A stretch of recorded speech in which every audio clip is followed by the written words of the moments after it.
Alam niyo po, hindi sila nagbubuhat ng sariling bangko, pero ako lang po yung Pilipino na admitted doon sa tinatawag na list of counsels ng ICC. Kami po yung mga abogado na po pwedeng humarap sa ICC. At sa ngayon po, kaisa-isahan pa ng Pilipino, ako dyan sa listahan na yan. Bakit po sinasabi natin na hindi po pwedeng litisin si dating Presidente Rodrigo Roa Duterte ng ICC? Kasi nga po, tayo po ay bumitiw na sa ating pagiging miyembro ng ICC. Kailan ba nagiging epektibo ang pagbibitiw ng isang bansa sa ICC? Yan ba ho ay agaran? Hindi po. Dahil nung naunang kaso ng Nicaragua versus US, nung dinimanda ng Nicaragua ang US dahil pinapatay niya yung mga gobyerno ng Sandanista na tingin ng Amerika ay mga komunista, ang sabi ng hukuman, hindi ka pa pwedeng umalis ng ura-urada. Kinakailangan magbigay ka ng sapat na panahon. Now, dahil po sa ruling nito ng Nicaragua versus US, nagkaroon ng provision sa ICC. Oo, po pwedeng umalis ang kahit sinong bansa sa ICC, pero yan po ay magiging epektibo matapos ang isang taon. Matapos mo i-deposito yung iyong instrument of ratification.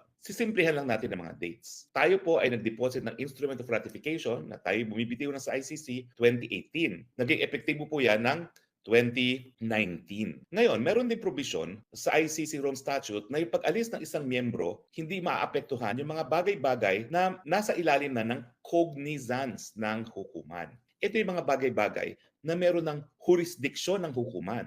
Dahil pag meron ka ng jurisdiction, hindi mo na matatanggal yung jurisdiction na yan maski ikay umalis pa sa hukuman. Noong 2018 kasi, na dahilan na tayo umalis, nagkaroon ng preliminary examination ang prosecutor. Pero iba po ito sa preliminary investigation. Ang preliminary examination po, informal. Tanging prosecutor lang ang gumagawa nito, wala pang kahit anong partisipasyon ang hukuman. Ngayon, kailan ba nagkakaroon ng kauna-unang pagkakataon ng partisipasyon ng hukuman? Kaiba po kasi ang ICC. Nung dinadraft nila yung tratado na yan, nagrereklamo yung mga Amerikano, napakamapangyarihan naman itong prosecutor nito. Wala siyang mandato galing sa taong bayan kasi yung mga Amerikanong prosecutors po hinahalal, and yet napakamapangyarihan po pwedeng magpakulong ng isang nakaupong presidente. So para maengganyo ang Amerika na sumali sa ICC pero hindi pa rin siya naengganyo, lahat ng gawain ng prosecutor kinakailangan aproban ng korte mismo. At yung sangay ng hukuman na mag-aaproban sa lahat ng gagawin ng prosecutor, ang tawag doon, pre-trial chamber.